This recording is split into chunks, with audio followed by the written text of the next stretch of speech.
You Talk family, what go on? What go on? This your boy D and that boy E with another live show with You Talk. And y'all know how we start off every show. It ain't no us. Without Without you, you, baby. Yes, sir. Kane Nation, what's going on? Y'all see who back in the house tonight, man? I found him. Cuban Kane, I found him, man. I got that boy E. Barry back in the building from over there, just saying sports. I found him, Cuban Kane. I got him, man. He back in the building, man. He back, man. E. Great, talk to us, man. What's going on, brother? I'm back, baby. I'm back, man. I got a little too excited. I want to apologize to all my folks out there that was waiting on me for halftime. I went pregame, D, and I didn't go halftime or after the game, and of course, I didn't join you on the game. And it's a real good explanation for it, y'all. Well, they want to hear it, and I want to hear it. Talk to us. Okay. Well, first of all, the night games, waiting for an 8 o'clock night game is hell sometimes. If you take a guy like me that ain't got nothing else to do, just bored as a motherfucker, ain't got nothing to do to 8 o'clock, I find some shit to get into. And I ended up getting up with some folks that's Coastal Carolina fans that's close to me. I went over there, and they were so excited about Coastal Carolina, they were passing out way too many drinks and shots. And I got too excited. And by the time I got home, I was overly excited. I went on live on Facebook pregame, and then I just got a little too excited, man. I wasn't fit to be on nobody's show. I wasn't even on Facebook Live, man. It just would not have been a good look. You know what I mean? Like, That's what's up. That's what's up. I watched the game, but it's just been better for me to stay off anybody's social media. That's what it is. That's what it is, man. Right. Well, look at y'all.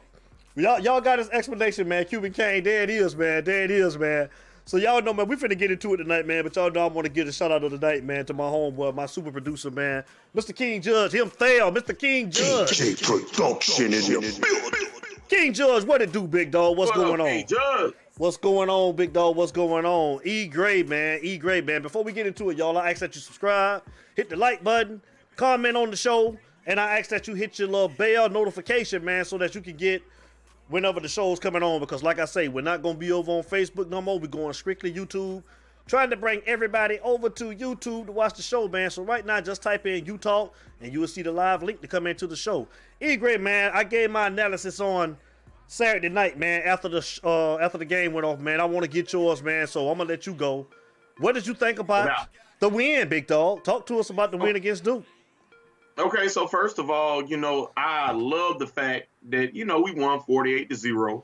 I wanted my 50 burger, and we talked about this earlier. We could have got our 50 burger. Yeah, definitely. Jose Perry would have did what the hell he was supposed to do. That's neither here nor there, or we could have left King in for one more goddamn. I still gave you the credit on Saturday night, though. I say, man, my boy said 50, man. He got his 50 burger. It's still 48 points. You got it, big dog. I know, man. It was close enough, brother. It was close enough. So my positives coming away from it, 48-0. You can't argue with that. Coming off of a 3-week hiatus, we hadn't played in 3 weeks, and we still looked a little bit came out the gates a little slow in that game. We still looked a little rusty in certain parts. And for all the positives that I'm about to give you about the game, there are some negatives that we cannot carry over into next week against North Carolina. We cannot play, even though we won 48-0 against Duke, we can't play the same type of way that we played against Duke against North Carolina. And here's why. Some of my positives, we look good on offense when we went vertical, D. It's always about going vertical. I've been preaching about this all year long. Go vertical to Brevin Jordan. Go vertical to Will Mallory. Go vertical to the wide receivers. That 89-yard bomb that King threw to Harley was a beautiful thing, and that came at an unexpected time. Nobody really expected that, and it caught everybody off guard. You know what I mean? The running backs did their job except Jalen Knighton. I hope Jalen Knighton's okay, but I think his pride is hurt a little bit more than what his body is, but I don't know the true facts. Praying for you, Jalen Knighton. Hope you feel all right. You had no business fumbling in that damn ball on the first goddamn carry of the game. Either way, we got it fixed, and Don Chaney and my man Cam Harris came in to play the hell of a game. Cam Harris ran the ball really well, and I was happy that we stuck with the run with the fashion that we did. But it's all about, if you're going to mix the run in, go vertical. None of that short passing. We got to go vertical. When we go vertical, good things happen. And if you look at it, it started out slow. Second quarter picked up a little bit. And then going to the other side of the ball, the defense. My MVP of the defense is my guy, Jalen Phillips. Oh, definitely. I mean, I can say Quincy Roche. Everybody on defense pretty much played a solid game for the most part. I didn't like the fact that we kept coming up fourth and short. They kept converting. And then it was bend, don't break, and they just couldn't get into the scoring, then red zone or whatever. Let them on that side of the field. But on the most part, man, especially the second half, them boys picked it up, man. It was hitting hard. It was great tackles. I mean, everything was flowing, bro. We were flowing on defense as far as flying to the ball, hawking to the ball, getting those stops short, those short stops and everything. But Jalen Phillips really caught my eye on a couple of plays, and so did Quincy Roche. And you remember, D, I did call it to come out not one, not two, not three, not over 5 times. You did. I called the turnover chain to come out 5 times, and it came out 5 times. Yeah. It came out 5 times. So I like that. While I like that, it came out 5 times. Gary King had a solid game. We played a solid game all around, but it's as crazy as it may sound, we have to do better this week against North Carolina. Because it ain't no Duke offense that we're going against. It ain't a Duke defense neither. Exactly. Totally agree with you. I mean, everything you touched on, I said on Saturday night as well. I gave you props, man. Like I say you got that 50-piece and you got them 5 turnovers, man. So you called it. And that's what I told him. I say, E. Gray say that's what he wanted. He got what he wanted. So I got a question, man. Did Red cut the check for you? No, not really. Oh, he not really. Oh, he got you. He got you No. 48, but And going back to my point, reason why Red didn't cut the check, because only way he cuts the check with me is to keep going vertical. When we go vertical against teams like a Duke defense, good things happen, man. One thing I do like about Red, that he did try to establish the run against a pass rush heavy defense like Duke. Duke is known to get after the quarterback. If you stand in the pocket, you know what I mean? Duke can get after the quarterback. They got 2 defensive ends that can get after the quarterback. But we mixed it up with a run that when he did decide to go vertical, we went vertical. I just need to see that a little bit earlier and often from Brett Lashley. I don't like this short stuff, you know what I mean? And too much of the RPO, the run pass option stuff. Hey, goddamn, throw the motherfucking ball. We got too many weapons. Well, the thing is too, they had time to throw the ball. So let's see if this offensive line is going to hold up next week and do a solid job like they did this past weekend. You know what I'm saying? You can see the vertical game when you got time. You know what I'm saying? Let's hope that they can provide time, man, this week against North Carolina, because to hop on what you just said, you're going to see a totally different team. We ain't playing Duke this week. We playing a different type of team this week. You know what I'm saying? We're playing a better team. We playing a team that ain't scared of us. They want to kick our ass. They feel like they're a rival of us. You know what I'm saying? North Carolina truly feels like they're a rival because we're in the same division. We play each other every year, and they feel a type of way. So it's going to be a different kind of ball game. I'm glad we are playing at home. And I was a little worried at one point them boys playing in that frigid cold up there in goddamn Durham. You know what I'm saying? When you look at the sideline, they look like they was in the cold and they was in funk. Oh, they definitely look like they were cold. You can see them over there. But it's like I was saying too on Saturday night, man. We had a lot of players that was missing, E-Grade. And I was saying that, it shows, that's what made me really say, okay, man, they look good, because all of the guys that were actually playing, the Jordan Millers, we got to see a lot more of the Keontra Smith. We got to see Corey Flagg, the linebacker, Isaiah Dunson. We got to see a whole lot of these guys, man, and they play good. And I was just glad to see that, it shows the talent that we have, that if we need to go in and use those guys, even though it was against a 2-17, that they all look good. They play assignment football. On the blitz, you see, like, in the past, man, in some of these previous games, when we get up the field, man, and get in the bike field, we would miss the tackle and miss the quarterback. They were actually making the plays and finishing when they was getting home. And that's what I was liking. It was like it was discipline. That guys stayed in their lane, and they're gonna have to do that this week because you're playing against a quarterback that is mobile. He's not a stationary quarterback. He can run and he can throw the ball. So Sam Howell is gonna be a handful, man, and we gotta bring that same momentum this week when they come down to the University of Miami. J.R. Hayes, what it do? I think you want to look over at the chat line, man. J.R. had something to say to you. So what he had to say. And I'm gonna go ahead and say it, man. So I want to give a salute. J.R. Hayes, how I usually go? What he said? ATL. Oh, ain't that what he told me? I see they back to they losing ways, man. I'm gonna say Taysom Hill. Hey man, look. No. Just give me 1 second because when you drill me pretty bad, and I had a lot of my homeboys, man, from here in Atlanta.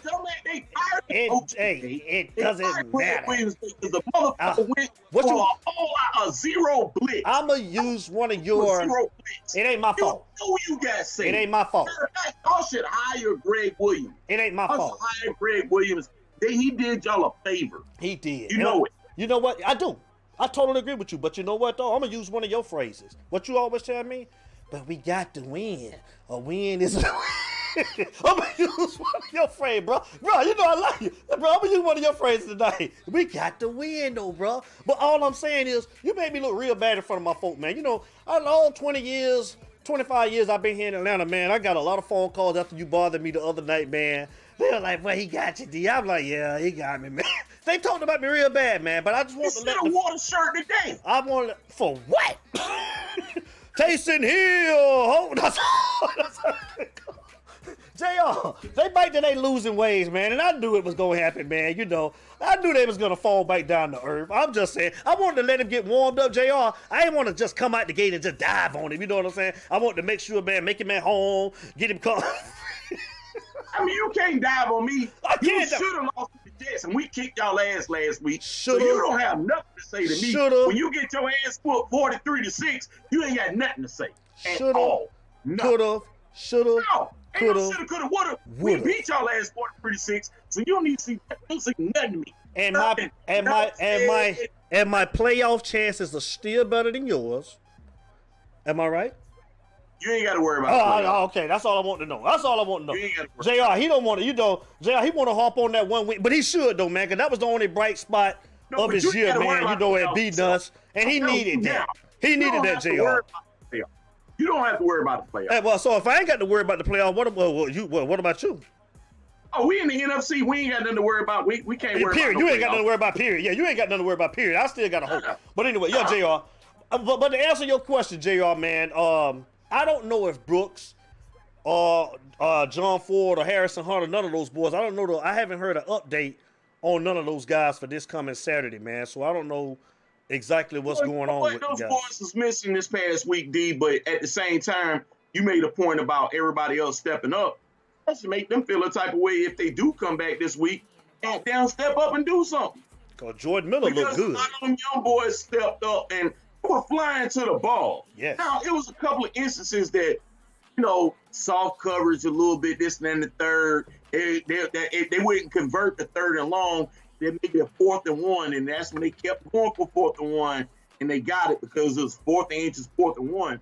But my whole point is that they didn't break. Most definitely. And granted, it was against a Duke offense, and we cannot play bend don't break. Shit, we got to be a little bit more aggressive. We got to stay aggressive like we did this past Saturday against North Carolina. Like I said, man, Blake Baker, I gave him a hand this past weekend after the game, man. He did a good job at blitzing. I mean, he was sending pressure. And like you said, against a stationary quarterback, but at the same time, not to discredit him, we talking about 3 weeks. We ain't played in 3 weeks. Right. Well, like you said, they look good. That's tough. I mean, they look good. They came out and they played good, man. Saying. And that's what I said. Even against a 2-17, I still had to give them props because they wasn't making the mental errors that we would normally see them make after coming off of a 1 week bye. But this time a 3 week bye, and they played a pretty decent, clean game with the exception of the 2 first series on offense. You know what I'm saying? Yeah. They look good. So I We can't went 3 and out. Well, we went 3 and out twice Right. at the beginning of the game. Went 3 and out twice. Right. And Right. that really did not sit well with me. After the fumble. We fumbled and then we went 3 and out twice. But I chalked that up because of the 3-week layoff. I was saying, you know, we even said they was going to be rusty. We said that we knew they was going to be rusty. But once and I got to give you another, I got to give you some more credit too, man. When Brevin Jordan on that field, it's different, man. That offense looks different, man. It does. I can't sit here. I like Brevin Jordan. I wish that he stayed hurt a lot. But when he's on that field, man, he's a difference maker, man. He's a difference maker. The other guys get off the other receivers. It seems like they're wide open when he's on the field. I mean, he's a difference maker in this offense. He is. Well, Brevin Jordan ain't nothing but your boy that played for the Raiders. You know that, right? Yeah, Darren Waller. Yeah, definitely. You like Waller, he's the same type. You like Waller. You know what I'm saying? What I mean by that, you can put Brevin Jordan anywhere, just like Darren Waller. Mm-hmm. Darren Waller is the Raiders' #1 wide receiver. Mm-hmm. Brevin Jordan really is De'Aaron King's #1 wide receiver when he's on the field. When he's so it changes everything because you got a tight end that can stretch the field, that can go vertical, and that's been my only problem with your man cut the check Lashley. You got weapons where you got 2 tight ends, literally, that you can put on the field at the same damn time and run them vertical. And then you can run underneath with some of your wide receivers, you know what I mean? With a Mike Harley or with a D. Wiggins or whatever. You know what I mean? And shout out to Mike Harley, man. He keeps impressing me each week. Every week. Yeah, he's staying consistent. What you say, JR? We can't play bend but don't break against North Carolina. We need to attack and put Howard on his ass so many times he hears footsteps throughout the rest of the game. If Blake Baker does what he did this past weekend and he continue to be aggressive on defense, I think that we can get home, E. I think that's a good point. And like I said, we got to continue to send pressure. The defense looked totally different. It looks like an old defense. When Manny first got their defense, when we sent in pressure, it just looked like a dominant defense. It looks like a dominant. The defense looked different when we sent pressure. If we can get a push with Roche and Phillips on the outside, Nestor, Big Nasty Nestor, create a push in that middle, and we send a 6-man or 5th man, not necessarily 6%, of 5th man, we can cause havoc. We can wreak havoc on Howell and force them to turn the ball over. I mean, I watched North Carolina enough to know, yeah, they can score, they can get up, but I can see them getting laid down, man. They make mistakes and they make turnovers. You know what I'm saying? They turn the ball over. We can get after their ass, man. And that's just what I want to see. And, going back to like what we talked about, okay, we're not going to play for the ACC championship. That's already locked up. So we got the name. Right. So, Kane's family, what we have to do, we got to put some numbers up on North Carolina. I ain't just talking about numbers. I'm talking about beat the dog shit out of them. We got to make a statement. They're ranked, we're ranked. We need to do them like we do Duke, but in a different kind of fashion, if you understand what I'm saying. Mm-hmm. We do that, we make noise, and we position ourselves further up the college playoff rank. And I don't know if we're going to get there. We probably won't get there with the way these politics is going on with college football, man. Wow. But I just want to see it for our program. I want to beat the dog shit out of North Carolina. It's a 3:30 game. I love 3:30 games. Do we know you do? It ain't too early. What I always say, D. It ain't too early. And it ain't too late. Right in the middle. I can take the time getting up, relax a little bit, take care of some things I got to do. I can eat good pregame. And by 3:30, baby, it's on, baby. You can be ready to ball. How you say it? All night long. How you say it? You can be ready to party all night long. All night long. Yeah. Look, I got y'all. Hey,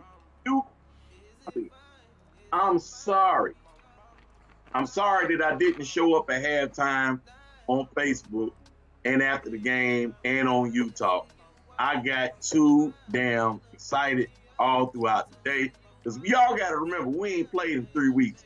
So I just got excited and I was, I had a little bit too much free time early and got up with some of the wrong people. Good people, but you know what I mean. Yeah, all that. Got a little too excited, and I wouldn't have been no good. It wouldn't. He would have fired me. Hey, listen. We gave him a night off, boy. Cause Cuban came and talking best, man. I don't know where he at tonight, man, but he'll probably check out the read. He's like, man, wait, I'm gonna get his ass, yada yada. He was talking about he was gonna get me too, man. So he wanted to jump on me about that Falcon stuff. You already know, so I mean, he was talking cash junk, man. But definitely, man, I thought they looked good, man. I thought they played a complete game on both sides of the ball, like I said. Regardless, it was a 2-17, but we won in the manner that we needed to win. And I'm glad that they played a good, clean game on both sides of the ball. They played good. Where is Larry Frank Jr. right now? Because Washington just took the ball from Pittsburgh. Yeah, I'm sitting here looking at that, man. I'm like, Larry Frank, man, what's up with your Steelers, Larry Frank? What's going on? He ain't panicking. He was on the chat too. What you call it, Mr. Larry Frank Jr. That's him. I know he watches later. I know why he ain't on live right now, because he's a little pissed. He ain't about to watch this 11-0 record, get a little one to the goddamn record. You feel me? So that's all that is. Hey, I know Larry Frank. I know what he's doing. JR, he would've, JR. He showed me a lot of love. He didn't even come on, man. JR said you'd have slurred more than Lou Holtz if you'd have came on the show. Hey, JR, bro. I was in bad shape, man. I was no good for the show. Bro, JR, you know me. JR be on the Facebook group, bro. Normally I'd have been on halftime, you know what I'm saying? I'd have been after the game. Mm-hmm. I did not do it. So you didn't do neither one. I couldn't embarrass myself like that. I was just out of control, man. I was out of control. I was just glad, man. I was glad. And I was like, nah, B, I can't do it. Like you said about Rhett, though, man, he got to prove one of these games, man. He got to win this game against North Carolina, man. I mean, to be giving out any type of credit, man, I want to see what we're going to do with the offense, shine like they did this past weekend against North Carolina. Because you're going to be playing against a different team, man. It's not the same team. Hey, JR said I was pumped pregame. Yeah, I was. Hey, JR, if you saw the pregame video, I was pumped, bro.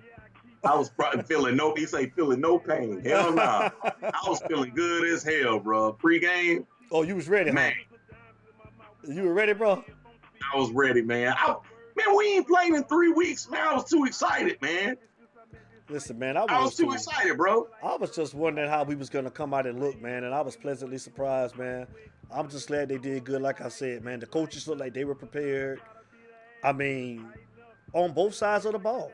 Both sides of the ball looked like they had a game plan, and they knew what they wanted to do. You know what I'm saying? And I was just like, they were executing. They were executing on both sides of the ball. Like you say, Cam Harris ran hard. Don Chaney ran hard. I mean, everybody looked good. Like I was saying, D. Wiggins scared me, though, man, on that one touchdown, because I wanted to make sure he held on to the damn ball when he dove into the end zone. He went that outside and rent, man. Look, yeah, man. that kind of had me a little like, dang, man, please don't tell me, man, it's a touch bite, man. But they look good, man. I just want to see that same intensity, bro. This Saturday, 3:30 game. I want to see that dog come out of them. We'll talk more about it Friday. Most definitely. For the hype show. We'll dig into North Carolina real hard Friday and dig about what we want to see. But I'm gonna tell you right now, I need to see that dog. And they showed remnants of that dog that they have in them. Because once they started smelling themselves and we was up 28-0, the defense kind of like let their hair down and was like, you know what? Damn that. And then they were tackling well, man. Yeah. And like I know J.R. Hayes said that earlier, and then that's what I said earlier when we first came on, man. They were tackling well. I mean, tackling in space, hovering to the ball. I didn't like a lot of things in the first half because, it would be 3rd and long. They didn't necessarily convert, but it made a 4th and 1, and then they got the little quarterback sneak, about 3 times, actually. Mm-hmm. I want to say maybe even more, but Jalen Phillips, he showed me something. Roche, he showed me something. A couple of them guys, Severa stepped up good, man. I don't know, I've just seen the leaders of the defense step up in that game, and that made me feel well. And to see that Cam Harris is showing like, well, I'm the alpha dog of the running backs, but Don Chaney, he right there. Jalen Knight, I hope he's not hurt. But they're saying that, He looked like he was concussed, man. man. He looked like he was concussed to me. I told you his feelings was hurt. Right, yeah, definitely. But another player we talked about that looked good too, that's coming into his own, I'm sorry, was Takori Couch. Like I was saying on Saturday night. I love the guy, man. I love Couch. He just looked like he just looked comfortable. He just looked like he know he that dude now, bro. And like I say, man, he looked comfortable playing on the inside and the outside. He don't even care. Like he don't panic. Good technique, good footwork. He don't panic when the ball get in the air. I mean, he's just turning into a good player, man. Even Bradley Jennings, he played a good game. The linebacker. You beat me to it. You beat me to it, D. I was hoping I would say his name before you. That kid right there, he balled. He looked good, didn't he? He was flying to the ball. He was flying to the football. Yes, he was. He was, man. It was. What year is Jennings? I think he's a senior. He's either a junior or senior, man, because he had been hurt the last 3 years. So I think he may be a senior this year. I think he's a senior. I have to look at it, man. But he had been hurt his whole time at Miami. Him and the other linebacker, Wayne and Steve. Both of them guys, I think they came at the same time. And they had been hurt pretty much their whole career thus far being at Miami, man. Let me see if I can pull Jennings up, man, because he really struck me. I put a note next to his name. I said, man, that kid was flying to the ball. Oh, he was. I mean, he was flying to the ball, man. I'm really proud of them boys, man. The 48-0, we love it, but I know the 48-0 effort was great, but we need a better effort. And I don't want to sound selfish and greedy or whatever, but I know the effort has to be a little bit different this week against North Carolina. Oh, but I love from from where they're going with it, man. Oh, most definitely. Most definitely. I totally agree with you, man. The offensive line, even DJ Scaife, he the right guard, man. He looked good. So let me ask you this: This my man that came back this week, Navon Donaldson, the left guard. He even came on. Yeah. He had been hurt the whole year, but he's supposed to took a red shirt. Well, I think he can still, he's going to take 4 games. It can serve his shit. Exactly. Yeah. Exactly. Yeah. So but he'll be good. It looked like he made a difference, though, man. Yes, he did, man. I want to see what they're going to play him this week against North Carolina, number 55. Yeah, he came in. Yeah, he did. Yep. I say E-boy there. I say, man, Navon Donaldson came by this week, man, and looked good, man. I mean, Zion Nelson played good. I think I seen him maybe get beat on it like one time, but the offensive line played great collectively as a group. They look good, E. I mean, like I told him, I have no complaints. We did what we supposed to. We got a phone call coming in. I think this your boy too, man. Well, let it be Larry Frank. I think it's Cuban K. It's Utah. Call us. State your name and where you calling from. Man, this your boy, the same old, your boy from Lickadale. Oh, that's right. That's Kyle. That's Mr. Lickadale. Kyle, what's going on? I hate that y'all. Hey, the Redskins is about to beat these boys, man. Oh, man. Larry Frank, man. Larry Frank, we looking at you, baby. We're looking at you, Larry Frank, man. Oh, my God. ATB out to Larry Frank. Out to Larry Frank. Larry Frank, man. Right after the game, I'm going to need you to call in here, Larry Frank. Talk to us, Kyle, man. What's going on, Larry brother? Frank Jr., where you at? ATB out on you. What's up, Kyle? Hey, good. Me and you spoke a couple of days ago. Hey, it was a good game out the boys this weekend. Only shout out about, just sit back, evaluating the last, 2 days, just thinking about it before you guys came on. I'm gonna give all the credit to Manny Diaz. I'm gonna give Manny Diaz the game ball. I like that, Kyle. Cause you know me, I'm always against him too. But I know, Kyle. The thing is, I give Manny Diaz the game ball because they was off 3 weeks, so they had a chance to lay egg the first week of the bye week and don't be right for the second week. Mm-hmm. And then they weren't right for the second week, so they got a chance to get it right by the third week. So they had ample amount of time to get ready for 2-17. I mean, so I'm not gonna pump all these guys up because the shit that they did, they was supposed to do that. Right. They were supposed to do it,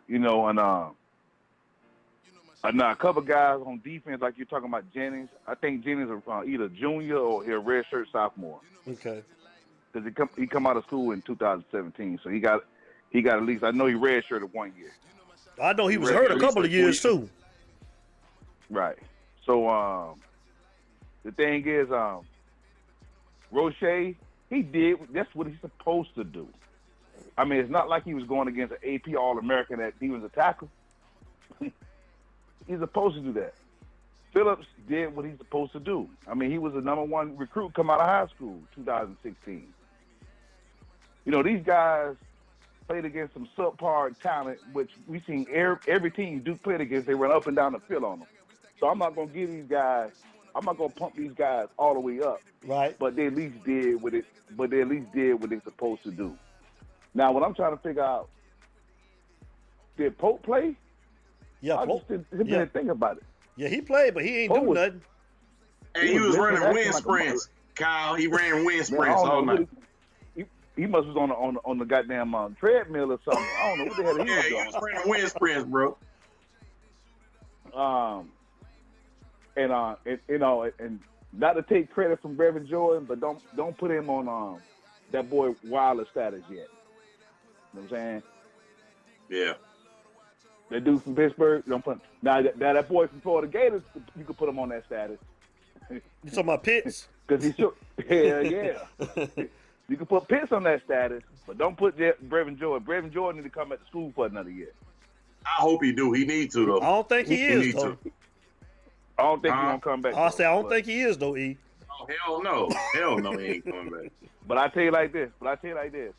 If they want to go, I hope Manny Diaz really sit him down with getting advice from Ed Reed. If Ed Reed can't talk to him, at least get his notes and write the shit down, what to say to him.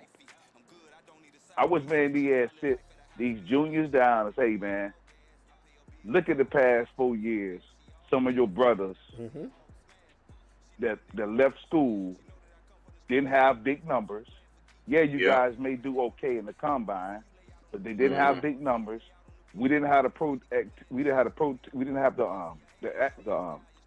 the game fam on you guys to really, bossing you guys out. Why haul ass when next year, if we stay damn near, we got 10 games, at least 5 of them will be prime time. You know what, If Kyle? all these- Kyle, I'm gonna piggyback with you on that real quick. One thing about it, I think that's where Ed Reed is gonna come in big for us. Is because they have that thing, the new little thing that they get back, that they tell them what their draft status might be and what is projected. When you got a Hall of Famer like Ed Reed in the house and can sit there and say, young man, let me tell you something. You can leave, but you might not go to about 4th or 5th round. I'm going to tell you what kind of money that is and what kind of money that you might not make. If you get picked, shit. I'm just saying, like, for anybody, you know what I mean? Like, I'm sure Ed Reed could break down and sit down with a lot of them young guys and tell them, like, what time it is. You know what I mean? And say, hey, young fella, look, this is the kind of money that you could possibly get if you get drafted there, and this and that third. Or you could finish out, get your stock up, get your weight up a little bit, and this is what we can be. And, I think that's going to work in our favor. I think we're going to surprise. I think it's going to be a surprise to us as fans, and a surprise is the program of how many, because of the COVID year and because of the crazy year, how many of them kids might come back, bro. Well, who you think? Let me ask you this: who you think gonna come back? Who you think that's gonna be the one kid that's the difference maker that's gonna come back? And we know who the 3 guys are out of those 3: De'Aaron King, Jalen Phillips, and your boy, the tight end, Brevin Jordan. Out of them three, who you Jalen think Phillips is more? have another year? Who you think is more likely to come back out of those three? I'm asking, does Jalen Phillips have another year Yeah, because of the Yeah, you COVID? do. yeah, he got another. I pray that he No. comes back. Honestly, I mean, he could. Honestly, Jalen could leave and he'll get drafted probably about second, third, fourth round, maybe off of metrics, and he go to the combine. But I pray that he comes back off of leadership alone and what he would mean to us. Quincy Roche is not going to come back because he only had that 1 year because he was in the portal. Yeah, I'm not sure. Yeah, he's a grad transfer, so but he still don't all of them get one more year because of I those. think so because of COVID. But so what I'm saying is, if you could convince a Roche, if you could convince a Phillips to come back, oh my God, what that would mean. But to answer your question, Roche need to go. Yeah, I wouldn't mind if he would left either, Kyle. If he left, he could leave. It's cool. So who's your player? Roche. Who is your player, Kyle? Out of the three to come back. Out of three to come back.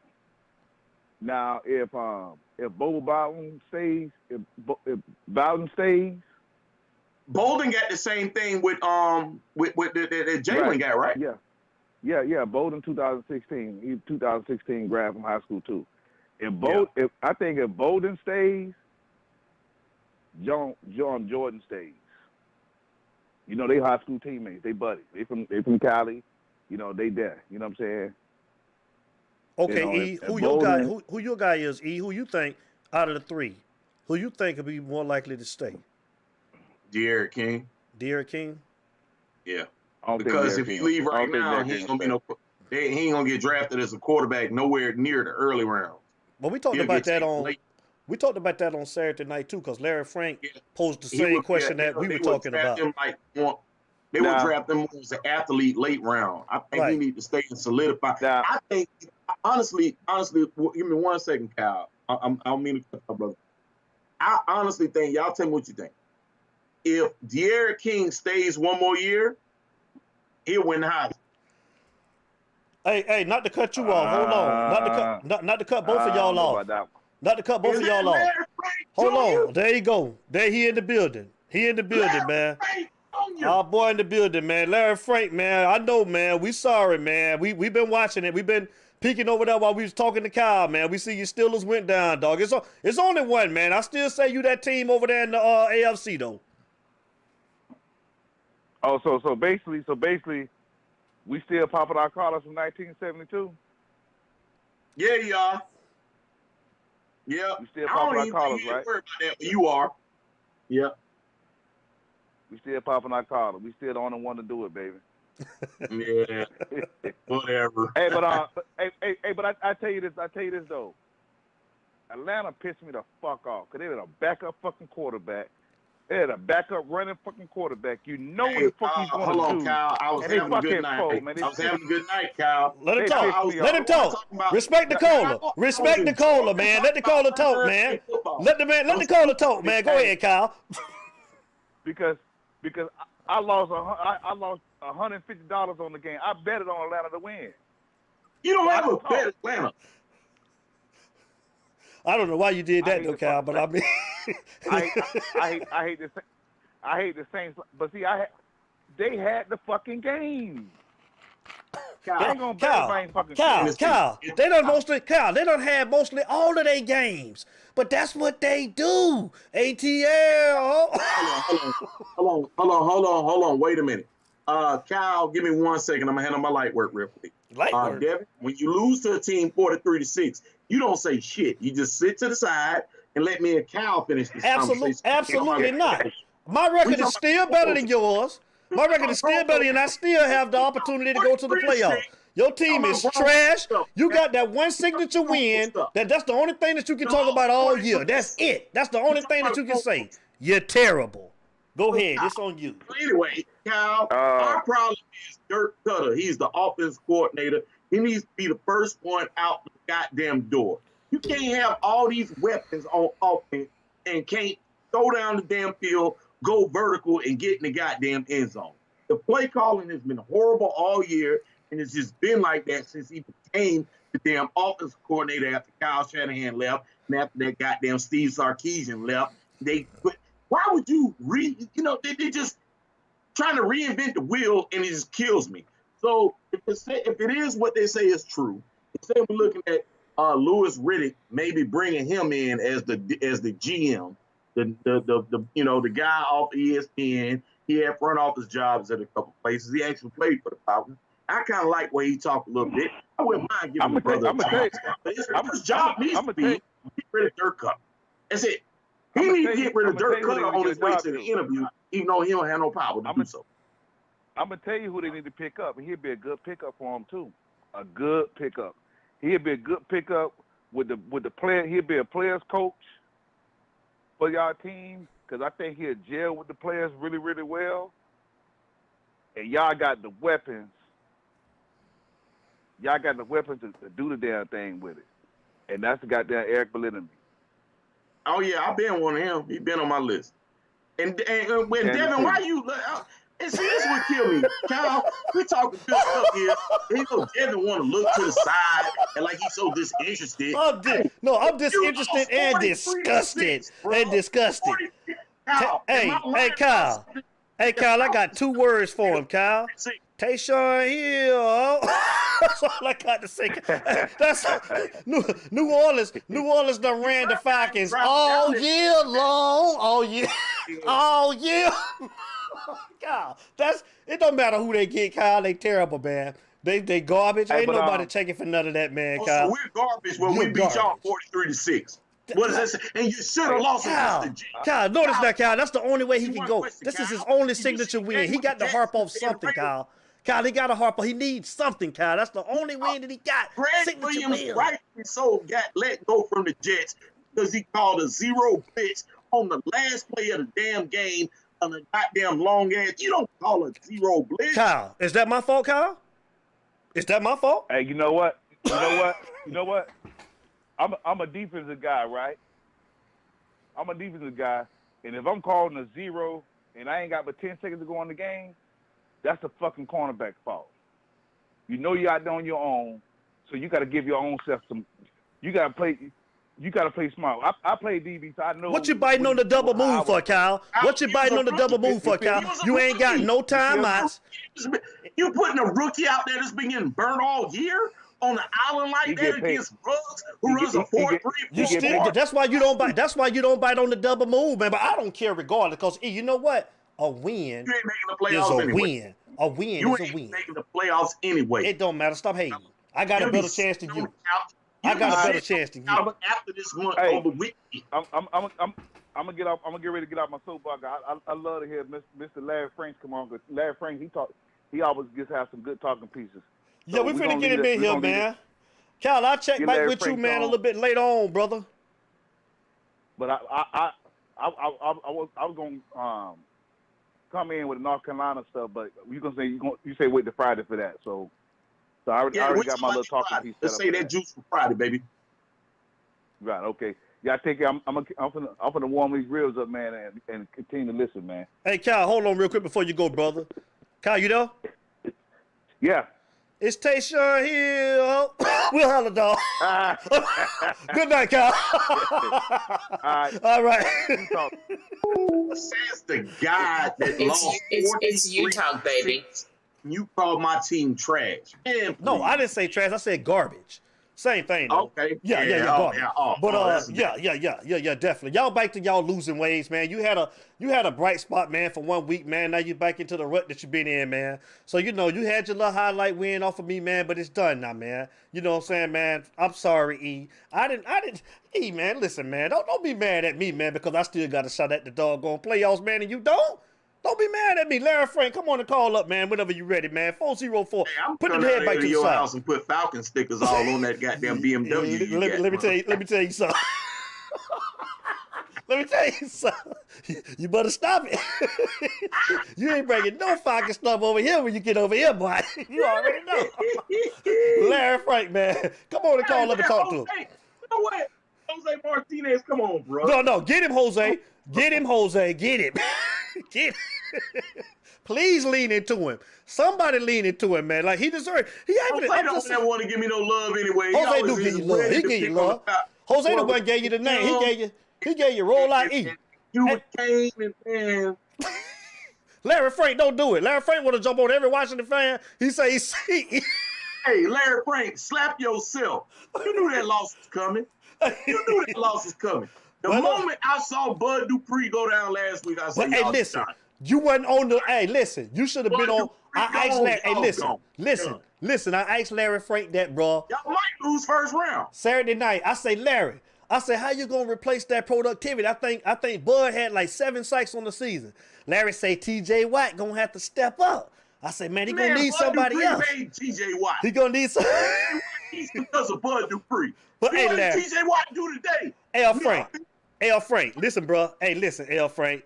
I still think y'all is the team over there, man, because y'all balanced over there in the ALC. I still think y'all that team, though. Hell nah. Y'all don't want to see KC right now. Man, KC ain't as tough. See, you know, man, you killed me with this, man. KC should have lost yesterday to Denver. They could have lost to the Broncos yesterday. Man, hey. And they didn't even have their 2 cornerbacks. What? Hold on. What? You a Raiders fan. You in the same division. Yeah. You ain't nothing but a side piece, KC.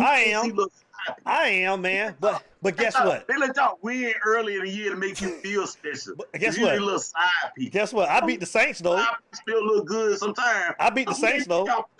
Make you feel good a little bit. Hey, you know we love you, baby. We love you. Hey, I beat the Saints with Drew Brees. I beat the Saints with Drew Brees, though, not Taysom Hill. Hey, who you been Falcons with? Huh? Bro, how can you talk trash about my Falcons when we bust y'all ass? That's the only.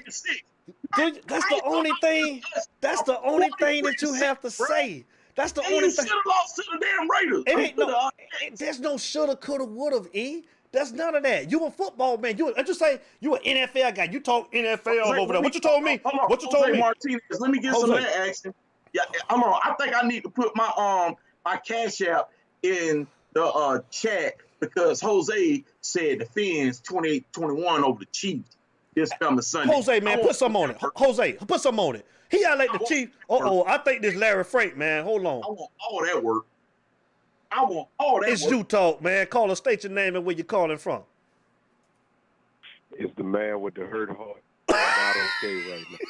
That's our boy, man. That's Larry Frank Jr. L. Frank, man. To the dark side. L. Frank, man. Kyle Starling, our boy on, man. He done made his appearance, Kyle, man. He on here, man.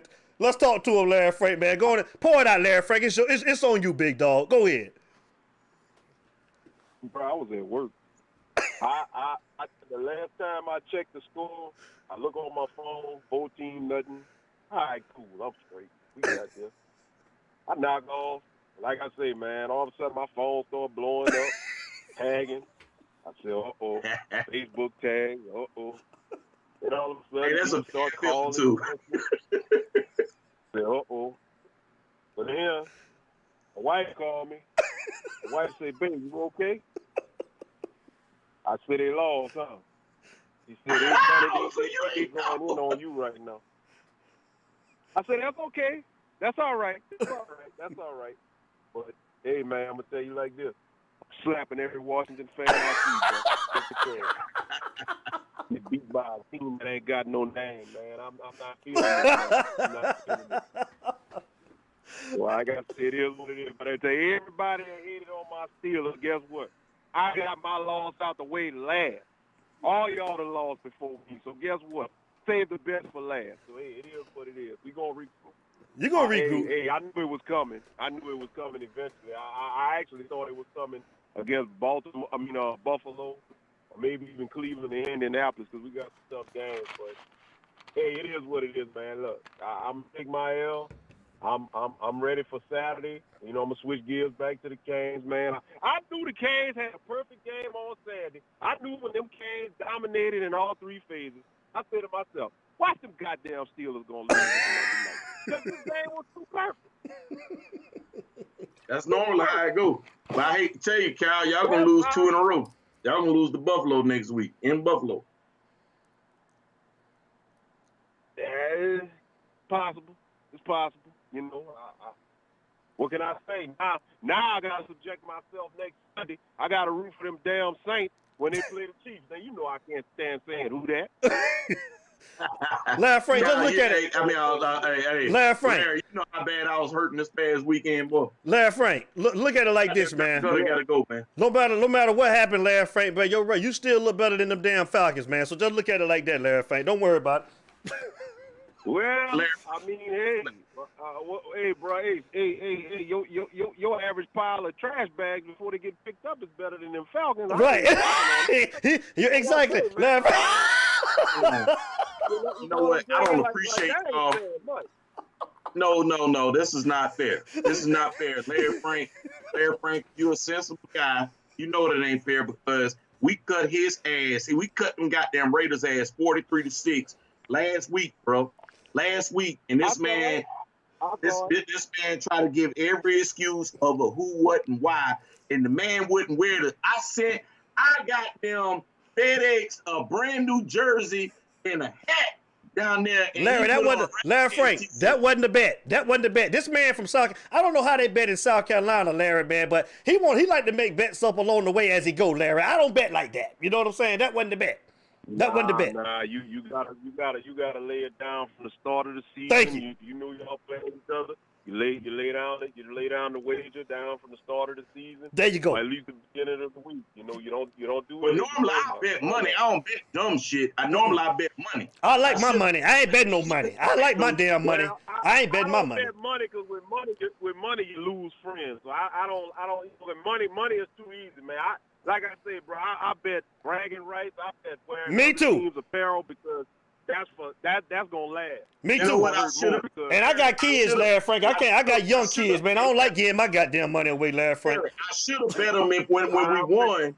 When we won, I should have bet them that we call instead of you talk for one show, we call it Falcon Talk. Goddammit. I bullshit. Well, my mama listening. Let me stop. Larry Frank, go. Larry Frank, my mama listening. You almost made me call. Hey, Larry Frank, talk to us, man. Give us the breakdown. Give us the breakdown about the Saturday night game. Everybody been waiting on you to call, man. Talk to us, man. What you thought? Okay, all right. Well, you talking about the recap of last Saturday or my thoughts on this upcoming Saturday? Well, this past Saturday against Duke. We gonna get into North Carolina this Friday. All right. I'm gonna recap last this past Saturday. Well, you had a slow start, but one thing I got to say that I was happy to see. I was happy to see that the offense got going. I was happy to see that King was able to get in the groove, made some good throws. Happy to see Harley do his thing, and good to see Brevin back. I think that offense clicked better when Brevin's in it. I don't know. That's just something that I've noticed. But with Brevin being back, offense was clicking on all cylinders. Cam was running hard. Line was blocking. That was probably as close to a perfect game as you can see. And I even put it in one of the groups, man. I said, if anybody ever wondered what the throwback Canes used to do back in the day, you got a little example of it from this past weekend. That what you saw this past weekend is what the old school Canes used to do. Dominating all phases of the game. Put the points up and play that stingy defense. And I know it was 2-7 Duke, but guess what? I don't care about the record. I care about the execution because in years past, you have 2-7, 3-6 teams or whatever, and you struggling to find ways to win. This was all out domination. And then you did it with the 15 players, a couple of starters and all of that. And then on top of that, you did it off after a 3-week layoff because, with the 5 weeks and all of that, we always stay sloppy. So I was really worried about this game. I knew we was going to win, but I said it was just going to be too close for comfort. So overall, I was happy with the performance. I was happy with the offensive output. I was happy with the blocking. King finally really used his arm for full potential. I was happy to see that. And then as far as the defense, man, shout out Jalen Phillips. Jalen was dominating early in the game. And, hey, man, shout out to Amari Carter for not getting ejected. I know, right? You know what I'm saying? like you couldn't have played a more perfect game. I'm going to tell you something. I'm happy, but at the same time, just to transcend into what's about to happen this weekend, I'm somewhat concerned because it's like that game was too perfect, and I'm hoping that they can keep that level up going into North Carolina.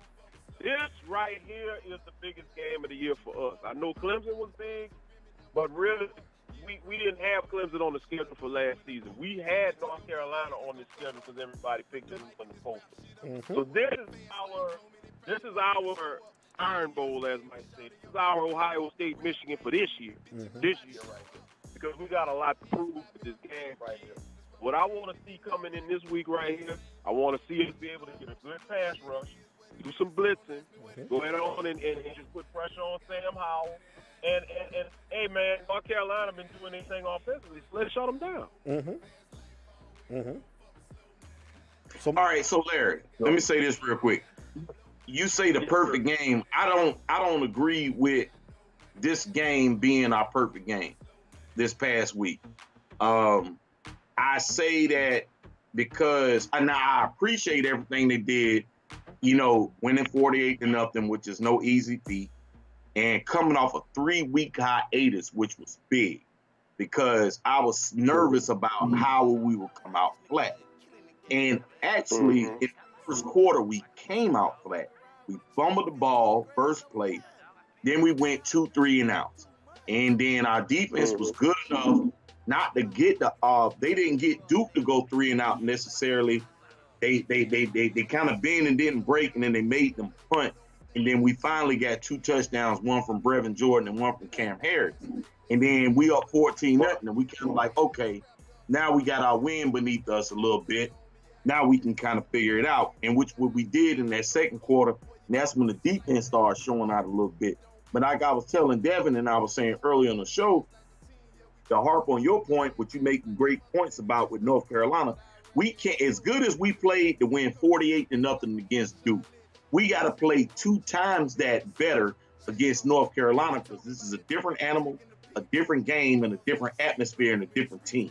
We need to treat this like it's a damn. We need to treat this like this our damn national championship game, to be honest with you. And I hope that somebody in the program tells these boys this, because for us to have any hope of making the college playoff, which we probably still won't because of the politics, I want to make a statement, because North Carolina's ranked number 17 to 18, whatever. I want to come out and beat the dog shit out these boys, man. I want us to make a statement and say, you know what? We belong in the top 5. I want them to know that. I agree, and I think we need to do that. We need to go it on and put it on them. And following week with Wake Forest, we need to handle them. And the bowl game, have a good showing. I mean, pretty much a projection is us versus Florida in the bowl game. We need to finish the season strong for a recruiting aspect. Mm-hmm. Why? We're not going to play Wake Forest. That's off the table. We're going to only play Georgia Tech. Oh, okay. All right. I thought it was rescheduled. Okay. All right. Well, so that's my point. That's my point. It's like we can do what we want and beat the hell out of Georgia Tech the last game. Because the same day we play Georgia Tech, Clemson and Notre Dame going to be playing for the national championship. You know what I'm saying? I mean, for the ACC championship. Yeah, so that's what I'm saying. This week against North Carolina is this is everything for us, man. It's a must win. Yeah. And I think it's going to tip the scales as far as the ACC Coastal is concerned. I think next year, like I said, the vaccine is coming out. So I'm anticipating that next year we'll be back to normalcy with football. We'll be back to having full stadiums and all of that stuff. And for recruiting purposes and just for identity purposes, we need to win this game, because we need to show everybody that, if the committee wouldn't have did what they did with Notre Dame, Miami would have been playing for the ACC championship. And we kind of figured, you don't have COVID and all of this stuff don't happen. And pretty much we was the best team in the Coastal, as far as talent and everything. So at the end of the day, Notre Dame came on in there. They did what they had to do. I can't get mad at them. If we could lay the egg against Clemson, it would have been us. But it's all about moving forward. So 3 things I'm looking at. 1, identity. You got to establish the identity that, okay, we're going to run this Coastal. 2, in order to run this Coastal, you got to be able to get those recruits locked in. How do you get the recruits locked in? You got to win the ball games that you're supposed to win. And not only just win them, but you win them in decisive fashion. You can't be up here with teams like North Carolina that might have one good recruiting class and losing to them in consecutive years like we did with Duke. That's That's right. why I was so happy that we just beat the hell out of Duke, because Duke was on a 2-game winning streak. I'm sorry. Yep. Duke got no business beating us, you know, That's especially right. having a winning streak. So when it's all said and done, you got to go ahead on, establish that identity that this is Miami. This is the team that runs the Coastal. Just like Clemson runs the Atlantic, just like Alabama runs the SEC West, Florida runs the SEC East, Oklahoma was running the Big 12 in years past, and all those other schools and all of that. You got to establish your identity. You shouldn't be the team that's trying to chase and become that bad boy in your division. You should be that bad boy in your division, and everybody should be gunning for you. So that's why I say, come on out this weekend, step on their neck, do what you got to do, shut this Sam Howell stuff down, finish strong. Hey, if we get Florida in the Orange Bowl, guess what? Do what we got to do. Even if we lose, a good showing. Because from a recruiting standpoint, the recruits are watching. All right, they're watching. You can't lose to Florida. That's no. Hell no. It's not an option. That's a tough one. We'll get to that down the line, and we'll see how it pans out. Right. But you know, and then on top of that, the off season I think is going to be very important, because you're doing all of this, and like I've said before, and I'm going to say it again, you're doing all of this without having had an actual off season to implement all of this. That goes to show you how much talent we got. Give me a full off season with no COVID, where we got a spring game, spring practices, summer workouts, fall camp the way it normally is with a regular schedule, and I promise you Miami don't lose no more than one game, and they're playing against Clemson for that ACC championship. So we just got to represent. We got to do it how we do it, and we got to bring it how we're capable of bringing it. And shout out to Manny, because I don't know if you read the Twitter, but Manny gave a shout-out to Ed Reed, because of all those guys that qualified for postseason awards, Ed Reed basically let them boys know, like, look, you let your game, you let your style of play and your game play for you. If you do what you got to do, guess what? As a team, we win, and you guys are going to be up for these awards. And there's so many awards. I don't remember this many award finalists and all of that for Miami. I saw that. So I'm loving it. So let me ask you this. So while we still got you on, Larry, let me ask you this, because we were talking about this earlier. My knock against Duke, from the offensive side of the ball, right? Mm-hmm. And I've been saying this all year, Larry. When we go vertical, good things happen. We went vertical to Brevin Jordan, vertical to Mallory, vertical to Harley. When we go vertical, good things happen. We establish the run, and then we go vertical with the pass. Not all of this sidestepping and short dumping off. We go vertical, good things happen. What do you think that you saw? How do you feel about what you saw against Duke? And what do you feel about going towards against North Carolina for next week? Because personally, I think that we need to adapt some of what we did against Duke and continue to go vertical a little bit more and stretch the damn field, man. Because we got the athletes and the quarterback to get the arm. Your vertical game and your vertical attack works best, and is executed at its best when that team feels your running game. How does your team feel your running game? You got to have a good offensive line, and that's what you saw the other night. The offensive line was blocking. Donaldson did his thing. The offensive line really established it. Cam was running aggressively. He was running hard, and that opened up everything. And if you're going to suck everybody in because they're looking for the run, guess what? On the one-on-ones, you got the athletes, and you're going to win the matchups 90% of the time. So going up against North Carolina, I feel like this. Establish the run. Don't do none of that side-to-side stuff or whatever. Establish the run. Run at him. Cam is a hard runner. Chaney's going to run as well. I know Knighton got hurt. I don't know what his prognosis is. But man, Knighton, I hope he's not hurt, man, but I think Knighton feelings hurt and he fumbled the goddamn ball. Yeah. But long story short, you have a stable of backs, and if the offensive line can continue to execute like they did the other night and carry that over in the next week, guess what?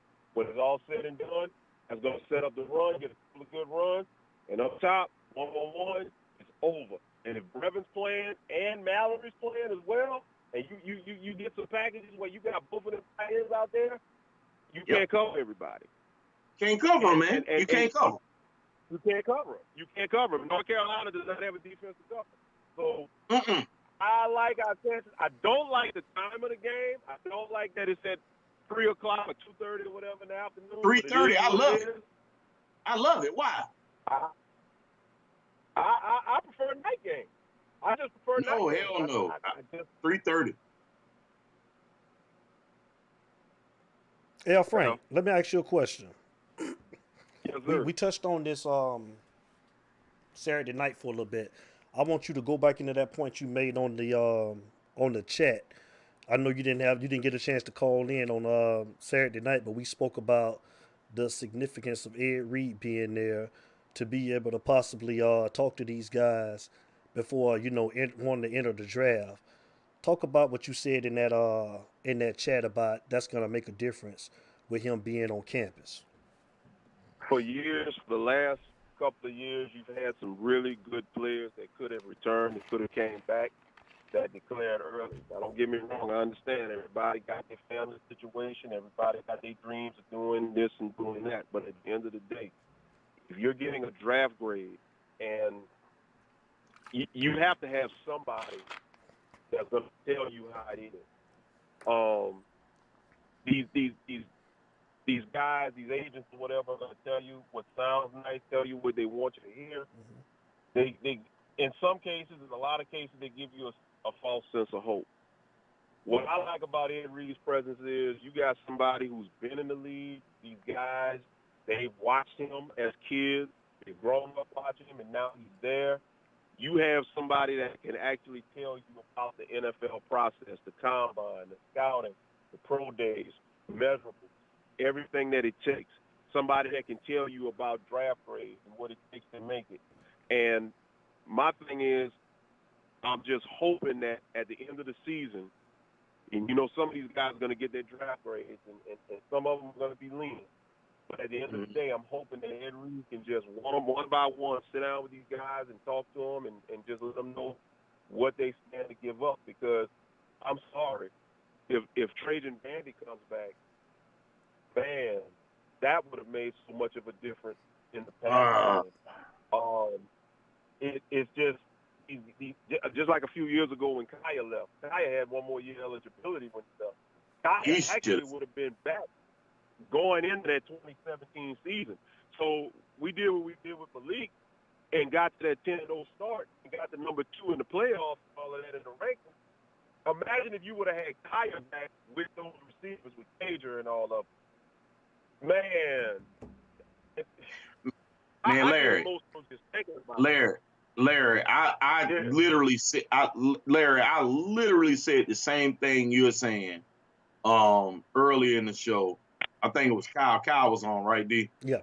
And I just said that I think that my guy, his presence is going to prove something because you got them guys like you say they get them draft grades. He can be like, look, young fella, you might get picked up in the 4th, 5th, 6th round or 5th, 6th round, but then he's letting you know what kind of money you're gonna make, what kind of obstacles you're gonna go through, and how you can, if you come back to school, you ain't losing nothing.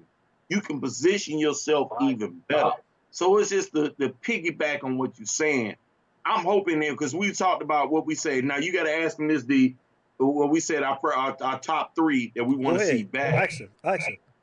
So Larry, we talked about it. The top 3. We said what? Jalen Phillips, De'Aaron King, and who was the other one? Was it Roche? Well, I was mentioning Roche, but I think Kyle mentioned somebody else. Brevin Jordan.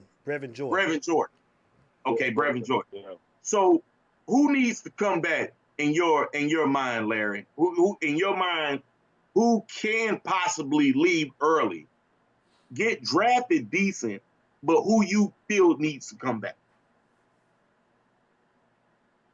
I think Roche can have an NFL career. I think he's ready. Brevin, I think, needs to come back. Only not that he doesn't have the talent. I think the knock on Brevin is that the injury issue. Yep. He needs to come back and he's durable. I think his stock might fly just on the basis of people thinking that he may not be a durable player. Right. And Jalen, I think, may not get a high draft grade. I think Jalen can play his way up into a first round, possibly a early second round. I think Jalen has the measurables and talent to be a first rounder, but he's not going to get a first round grade. So I'd like to see Jalen come back and play himself up into that first round or even an early second round role. So that's what I think Roche is ready. He's ready. He's got enough film. He had hype coming into the season and all of that stuff. He can do it. He can make it happen. So those would be my three. That's how I would stack those three up right there. So hopefully, I'm just an average Joe that's sitting at the house, sitting at the crib that can see this. Hopefully, Ed Reed, and I'm sure he does, can kind of steer these boys in that direction. And look, the beauty about Miami is they just got Ed Reed. The beauty about Manny Diaz is he ain't like Mark Rick was, not letting the alumni come back. You know what? Get some of those Miami boys, those Miami alumni to come back. Let Ed Reed call, Arthur Roll and Vilma and call your people. Call them in there. Because one thing about Miami, this is the best alumni school in the country. No other school is going to have that star power of alumni, and they can break it down better than anybody else. Hey, but you know what though? So okay, so we was talking about. I didn't mean to cut you off, Larry. So we was talking about Bubba Bolden earlier as one of them also. Mm-hmm. I think if you get a Bubba Bolden and a Jalen Phillips both to come back, that leadership, man, that leadership can be dope, bro. Not to mention, like, shout out to Miami Flow. What up, Miami Flow? Miami Flow says King needs to come back, and that was the next thing I was going to ask you also. I think if King comes back, man, he's a Heisman front runner. I don't say how he cannot be, and I feel like they need to put some respect on this man's name, but he needs to be mentioned in the Heisman race right now. I agree. I mean, King coming back is, I think he's coming back. I mean, he's got, I just read an article earlier that he's high in the NFL draft, but guess what? Who ain't high in the NFL draft? It's all on the draft grade, and I think King loves Miami, and he knows. In other words, King came here, COVID happened, he couldn't really, to his full potential, do what we know he can do. I think King's got a chip on his shoulder, and I think King is actually going to be motivated to come back. I'm going to tell you like this. Mac Jones at Alabama, I'm pretty sure is going in the draft. They talking about he's going to go. Devontae Smith, who's from right here in Louisiana, wide receiver at Alabama, he's going. Bama's going to lose a lot. So if you got a new quarterback at Bama and a lot of players that you're plugging in next year, and you got the bulk of these studs at Miami coming back, that game is going to be a lot closer than people that are not Hurricanes fans are going to give us credit for. Anybody that's not a Hurricanes fan is going to basically deem that we're going to get blown out. At the end of the day, we know what we can do. So don't sleep on this team if these guys come back, because you got leaders, you got skilled players, and let's not forget about these freshmen that's coming in, man. You get what's his name, Avante Williams that was hurt, dealing with the medical issue. He'll be here. James Williams is coming in. Mm-hmm. Leonard Taylor's coming. I'm hoping, old boy from Louisiana, Mason Smith, the number one player in the country. I know, right? Everybody around here screaming LSU. Let me tell you something. The boy loves Miami. He loves. And what position Miami. is he, Larry? Defensive tackle. He's a defensive tackle, but he's got the body build to play on the offensive line as well, but he's a defensive tackle. So he's going to announce, I think, on the 16th, whenever the signing period is. The early signing, yeah. Early signing, yeah. So keep your eyes on Leonard. On Mason Smith, man, because I'm telling you, if we could get him along with Leonard Taylor on the inside. Yes, sir. Oh, man. Yes, sir. Man, that's don't get me excited. I'm glad I called, man. I feel you, Larry. Hey, look, it's just the little things that can flip for a program like ours. If we get it to flip, we can just turn the tables on so many teams in this goddamn college football, man.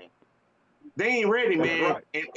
And man, look, the little things that can happen, like some of these leadership players, these guys that can come back, and like I said, we done lost players that went to the league early. I look at a lot of them that done landed on certain spots in the NFL, and they ain't studs in their positions. They, they kind of, just there. And I'm like, man, goddamn, when you could have came back and this and that, you know what I'm saying? It's like, man, I feel you, bro. Like, we right there. We right there, man. We right there. We are right there from being a program. The difference between Clemson, they was able to pile so hard. Let me tell you something. Levels. Let me tell you something. All we got to do is recruit and get these guys in, which is what we're doing. Let's get some of our upperclassmen to come back, which I'm pretty sure some of them will. Let's not forget about the portal. You still got talented players in the portal. Of all, right now, think about this. Think about. I'm gonna tell you this, then I'm gonna be done for the night because I know we press. Alabama's loaded. Clemson's loaded. Florida's loaded. Notre Dame's pretty much loaded. All your blue bloods loaded. Do you really think that these talented players are looking at Iowa State or Indiana or Cincinnati over Miami? Of course not. One thing about us, we might not have been good recently, but we are a blue blood of college football.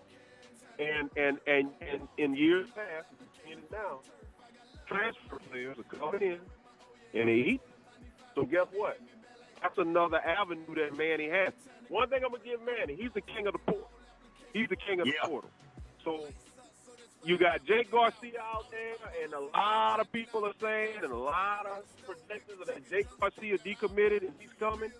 There's another guy I saw for USC, and I saw that Bubba actually said, he put out there, man, come on down. Is that an indication that Bubba's coming? So you got too many talented players at other schools that they see what's going on down there. And if they can't get nowhere else, you know you could come to Miami and do it. So combine the transfer portal with the recruit and bringing back these players that we got these studs. Man, look, brighter days ahead. It's no choice but to be brighter days ahead. So on that note, fellas, I'm done for the evening, man. I'm enjoying talking to y'all. I'm gonna call it a night, and hey, Friday night, God willing, I'll be chiming in again. That's what's up, man. Appreciate you, bro. Jr., man, always a great call. Don't lick your wounds, bro. Take that first L on the chin. You feel me? You gonna take another one next Sunday when Buffalo bust your ass. Dog, hey, licking wounds ain't good enough, man. I'm about to go hit this crowd and coke. Jackson, man. I got it. Yeah, Larry. Y'all have a good night, man. Hey, you too, brother. All right, hold it down. All right. It's you talk, baby. It's you talk, baby. You took that L tonight, though, goddammit. Let me shout out to the team, man. Shout out to my team, man. Miami Flow, man. Shout out to the Canes blog, man. John, Kane up, what's going on? Hey, shout out to Who the hell is Cuban Kane? Shout out, and here he come, man. And shout out to my boy down there in Tampa, Florida. That's him. That's him, man. Shout out to my boy Concrete. 1K, Concrete, what it do, man? Shout out to my boy Miami Hurricane Zoe. Hurricane Zoe, what it do, man? Hey, man, call her. It's you talk. Call her. State your name and where you calling from. You're not gonna escape me this time. You blocked me last week. You blocked me last week. No. I'm getting both of y'all. Your sorry ass Raiders. Your sorry ass Raiders lost to the damn sorry ass JV Falcons team and should have lost. Devin, how much money did you give the damn defensive coordinator to play blitz on the fourth on the last play? How much money did you give him? Hey, Cuban Kane. How much money did you give him? Cuban Kane. He ain't go to church, Cuban Kane. He ain't go to church. Oh, he ain't go to church. He ain't go to church. He ain't go to church, Cuban Kane. Listen, I'm gonna tell you like I told Cuban Kane. Hey, it ain't my fault, man. Coulda, woulda, shoulda. That ain't none of my business, man. Hey, how your boy E? What y'all call him? Roll out E? How he said? A win is a win, Cuban Kane. He blocked me last week because he didn't want me to jump on his show to get on his ass because they lost some. Oh, he blocked me. I was wondering what the hell happened. No. He talking about you. He ain't talking about me. He talking about you. No, he blocked me. Yeah, he blocked me from the internet. He disconnected my internet and everything because he didn't want me to jump on his damn show because I was going to get on his ass. Sorry ass Raiders. Sorry ass Raiders lost to the sorry ass Falcons. And you know, I am so thankful for the Raiders because you helped us get in the playoffs. Sorry ass Raiders. And about these damn Falcons. You need to be rocking take that damn Knocker shirt on, put a Saints shirt on. You need to rock that damn Saints shirt. You got swept by the Saints with a backup quarterback. Sorry ass Falcons. You were talking all this trash. Falcons going to the Super Bowl. Falcons going to go undefeated. Falcons this, Falcons that. You got swept by the damn Saints. Taysom They got the Hill. best record in the NFC. Taysom Hill. Hey, but Cuban Kane, you know you signed a hold on, hell no, hold on, D. Let me get back to this. Oh. First of all, Cuban Kane, you know what? Yeah, we suck. And I hate my offense coordinator. He goddamn sucks. He's terrible. He's the goddamn worst. But I'm not going to waste time on the show. But hold on, Cuban Kane, I want to remind you of this.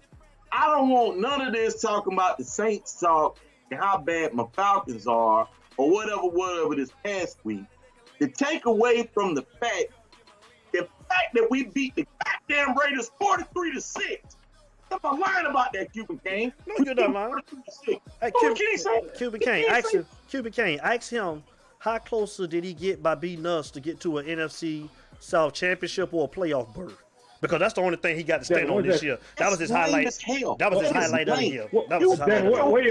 Then what Falcon shirt at? I thought the bet was you got to wear a Falcon shirt the whole month. Where's the Falcon shirt? I mean, where you guys from? Where y'all from, man? Where your Falcon shirt? Where are you guys from? Where y'all from? I just told Larry Frank Jr., man, I think they bet different in South Carolina, man, because this dude like to make up bets along the way. I don't know if you didn't see the show Friday night, Cuban Kane, but I wore my Falcon shirt. You blocked me because you blocked me. I saw I didn't block you. I wore the little ugly Falcon shirt. I wore the little ugly Falcon shirt, man. I wore it, man. But Cuban Kane, I want you to mark your date. A little ragged ass shirt too, Cuban Kane. Cuban Kane, I want you to mark your date for the 27th.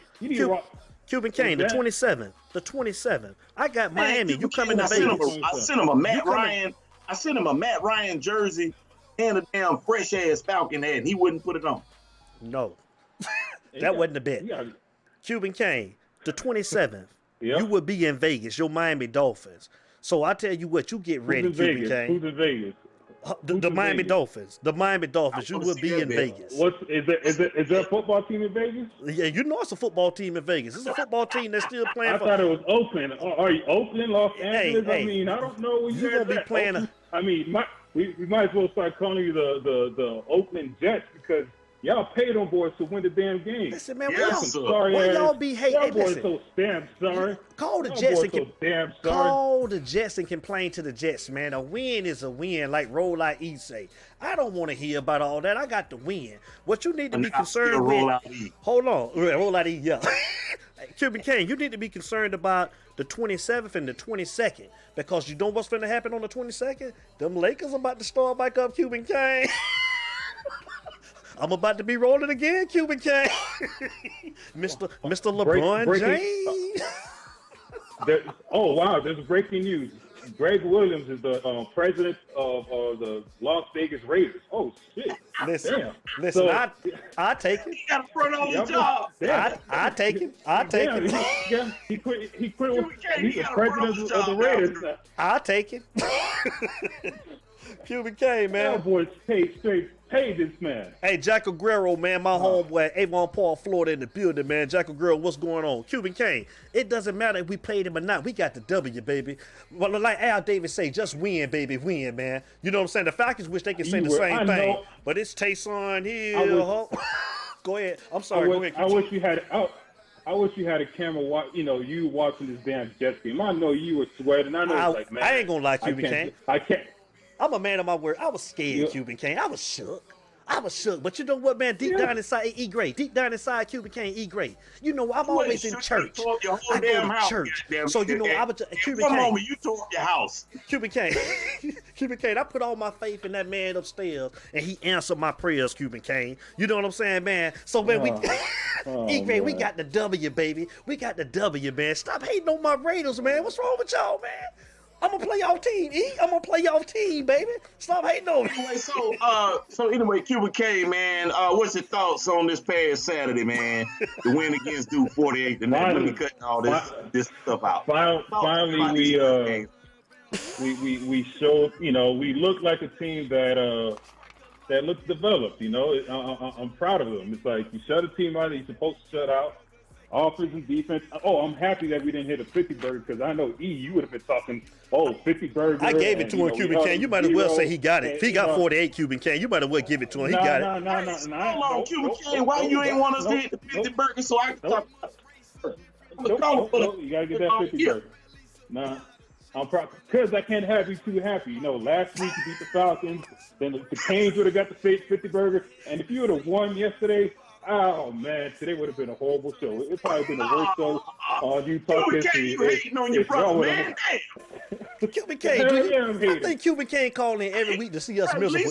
I think you heard him. He's talking about hell yeah, I'm hating. You hate This is E's fault. This is E's fault for ever talking about my Dolphins. Don't talk about when he talked about my Dolphins, it was game over. It was that he declared war when he did that. So I was like, nah, man, he's not talking about the Dolphins.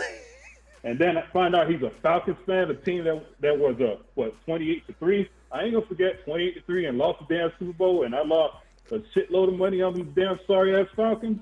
Nah, I'm always gonna hate on E on them damn Falcons. They stunk it up. Hey man, why you talking about old stuff? That was recent. Oh, but no. All right. So the question you guys are asking: what 3 players I would want back? Right. Number 1 is going to be Jared Williams. That offensive lineman. I'm big on having a strong core offensive line. I hope he comes back, but I doubt he's going to come back. King number 2 and Phillips number 3. You know, yeah, I'm all about defense and offensive line. That's where you know games are won or lost. If your offensive line is weak or your defensive line is weak, you really can't do anything. So, you know, we need Jared back. We need Navon to drop a little bit of weight. You know, and then we're going to be good. A player that I've been telling people about is that number 11 from Texas. He looks slow as molasses, but he's always there at every single position. What's his name? Corey Flagg. Flagg. That boy's a baller. Yeah, he that looks boy's good. a baller. Every time. Yeah, he looks slow sometimes, but he's always around the ball. And I'm like, this dude is a player. He knows. He has an instinct for the ball. He knows where it's like, all right, it's a run play, it's a pass play, whatever. But that boy knows where he needs to be. So that might be my new favorite player, number 11. Corey Flagg. Boy's name, Corey Flagg. Yeah. Okay. But, who impressed you the most on the offensive side of the ball on Saturday night? Who was your game ball go to? I'm biased. Number 2. What's his name? Don Chaney. Don Chaney. Don Chaney and Navon. You got to go with Navon. Navon went in there and he opened that hole up, you know, and it was Donaldson. It was beautiful. We talked about Donaldson. Didn't we talk about Donaldson before the game? Yeah. We talked about Donaldson. I think on the show or earlier this week, we were saying that he was back and he was official. I was like, boy, that could be a big difference. And man, it showed, bro. He looked good too. Yeah, it was beautiful just to see our offensive line push forward instead of getting pushed backwards. You know, and I was like, when Navon went in there, it was just pushing forward. You know what I'm saying? It's like, no more the ends pushing our centers backwards. It's like, you know, Navon came in and said, nah, y'all get out the way. I'm going through and I'm going to drop you on the floor. So that was pretty. Oh, I got one more thing. Because last year, I got annoyed at Hurricanes fans because they were talking about Mario this, Mario that. Mario don't got a first-round QB anymore. Look how Mario looks like a real average. Yeah, Oregon look bad, man. You know? They do. Oregon looks bad. I wasn't studying that shit. I feel you, man. I damn sure wasn't studying Mario football. But a lot of these Hurricanes fans like, oh, Mario should be the coach because he could recruit. I'm like, yeah, he could recruit, but I don't know if he could coach. You know, it's like, right.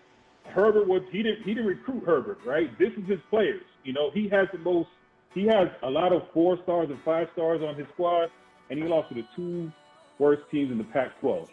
You know, and I'm not saying I'm the biggest Manny fan, but I'm gonna give him some time, and it's just these Mario lovers last year just got on my nerves last year, and now to see that Mario is struggling, he's like, you cannot find any Mario lovers out here talking about Mario needs to be the head coach, firing Manny. So I'm just so happy that Manny is, 8-1 now, hopefully 9-1 next week. So got to keep the progress going, and we got to take down the Gators or the Aggies in this Orange Bowl. Most definitely, big dog. It's always a pleasure, Houston Kane, man. You always got a good call, man. We appreciate you calling in and giving us a hard time like you always do. Sorry ass Raiders. Stop hating. Sorry ass Raiders. 27. Mark your calendar. 27. Cuban Kane. He said sorry. Don't block me next time when the Dolphins get on that ass. When we beat you 50-2. Don't disappear. Cuban Kane. All right, don't block me. Don't disappear. Call him 50-2, Cuban Kane. Let me see. Oh, damn. I mean, the game's on Sunday, so I don't know. You might be at church when we're beating that ass. So I don't know if you're going to watch the game. I might. You're going to be at church. You're not even going to watch the game, so I don't even know. Cuban Kane, I might. You know what I'm saying, John? Cuban Kane, man. All right, boys. Yeah, have a good night. All right, man. You too, big dog. Take it easy. Later. Yeah. It's you talk, baby. Cuban Kane ain't got no damn You always got to find a way to draw them sorry ass Raiders into this, man. And your You Falcons? should have lost to the Jets, and you got your ass handed to you by them Falcons. So just accept it. I don't want to hear nothing else. No. 43-6. Matter of fact, before we go off the air, put that Falcon shirt on. No. It don't work like that. You can't live off of what you see. See there? You're a football guy. And you're an NFL guy. That's what I always hear you say. Over on Just Saying, man, we do NFL. Yeah. That's what I. And you always. I listen to my homeboy. You lucky. I ain't been to Atlanta in a minute. I see where that U at. I put a Falcon sticker right between that U, right behind your head, to be sitting right there the whole show. You ain't putting nothing on that, boy. But listen here, man. See, I always listen to my homeboy, cause my homeboy tell me, man, it's a week-to-week league, man. You gotta play week-to-week. You won. Oh, it's a very much week-to-week league. Yes. You won 2 weeks ago. You got your win. But you just got that ass whooped yesterday. So it was this week. So get rid of the little Raiders thing, man. I won yesterday, bro. I won. Yeah. And I'm still in contention. I'm just saying. Give me my props, bro. The Falcons trash. I'm still in contention. But like I was saying, hey, you still my dog. Quick question though, man. I want to make a point as far as with Rhett Lashley. Like I'm hearing a lot of people saying Rhett Lashley, man, should be considered. They're considering him as being like one of the top coaches. And I'm like, how, man? Like they're talking about taking a head coaching job. Like, man said, I heard somebody say that earlier today, D. And the dude said, go back and look at the Virginia Tech game. Go back and look at the Clemson game. You got to win a big game first, bro. You're not ready. You're not ready. And I forgot what school they said that has him on their high list. Right. And I'm like, how? It's a school they just mentioned. They said they have him mentioned on their high list. I'm like, Vanderbilt. Right. So they got Rhett Lashley on their top of the list. And Go ahead. I'm like, bro, like, you got to look at, man, like, even if that was the case, man, why would you want to leave someone? You still got to be able to have talent to win. You got a lot of talent, man. You don't have the same players that you have when you was at SMU. You know what I'm saying? It's a difference in talent. You got an experienced quarterback. You haven't won a big game yet. And I'm not saying that Rhett Lashley saying that he's going to take the job. I'm just saying people like you say, we've been looking and seeing everybody saying that he's considered. And I'm like, that's just crazy. That's far-fetched. But Rhett Lashley coming back, and then Vanderbilt is his best job he can get right now. He better stay. He's not gonna take Vanderbilt. He better stay put. Exactly. He's not gonna take Vanderbilt. Vanderbilt, that you just want to be in the SEC at that point. Come on, bro. Goddamn now. Again, you'll man. never win anything in Vanderbilt. Come on, man. Again, man, I want to shout out the team, man. Miami Flow, man. I want to shout out to the Canes blog. Shout out Miami Flow. What up, bro? I want to shout out to my boy 1K, man. Concrete down there in Tampa, Florida, man. I want to shout out to Hurricane Zoe, man. He in Carolina too, man. Shout out to the big dog Hurricane Zoe. And shout out to my boy, man. My boy. Alonzo. Yeah, Alonzo, man. Hurricane Zoe, man. Big dog. That's my guy, man. Shout out to Hurricane Zoe. What up, Zoe?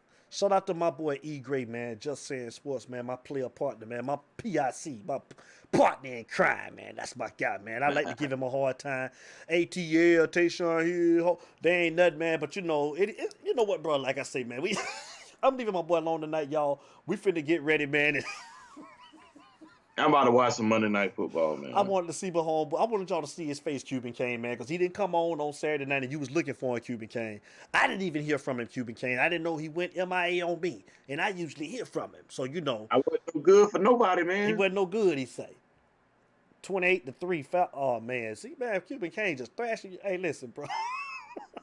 Man, well, hey, Cuban Kane. Whenever we go to a game next year, hopefully we'll be broadcasting at plenty of games. I'm gonna have a Falcon jersey just for you, Cuban Kane. Just for you. Just for you. I'm gonna give you a Falcons jersey. Hey man, Falcons jersey just for you, Cuban Kane. Listen here, y'all, man. It's been your name on it, Cuban Kane on the back. It's been real, y'all. E. Gray, man. I'm gonna let you give your departing words, man. And then we're gonna win the Super Bowl that year. I'm gonna let you give your departing word before we get out of here tonight, man. It's on you. Go for it. Hey man, 48-0 was a good W. I'll take it. But we must play better next week against North Carolina. We need to make a statement. Next week against North Carolina is like I don't want to say our national championship game, but hell, it's our conference championship game in a sense. We're not gonna be able to play for them. So, you know, we got to come out on all cylinders.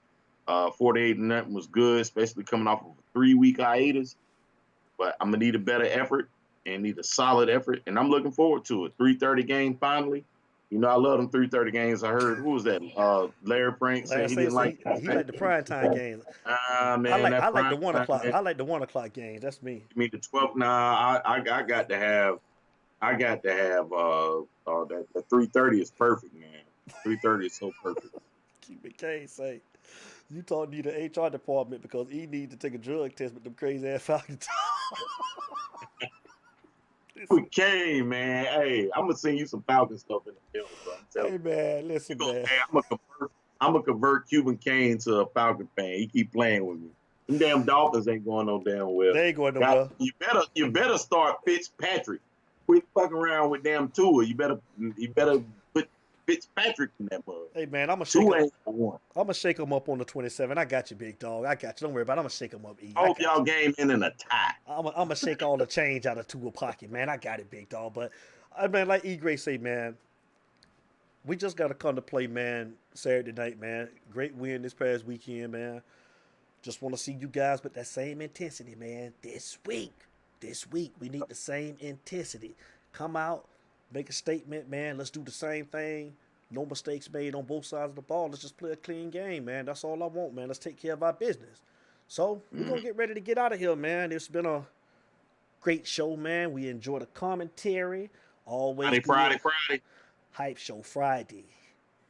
Hype Show Friday night, 8 p.m. We're going to be back to talk about the North Carolina Tar Heels versus the Miami Hurricanes, our Miami Hurricanes. Yes, sir. ABC game too, baby. Man, I ask again, man, if you guys haven't already subscribed, like and comment to Utah, hit your notification bell so you can get the notifications. A lot of people been saying they haven't been getting the notifications, man. So hit that like bell, man. And we're not over on Facebook anymore. We're going to be doing strictly YouTube, man. So again, man, it's been a good night, man. I hope everybody stays safe through the week.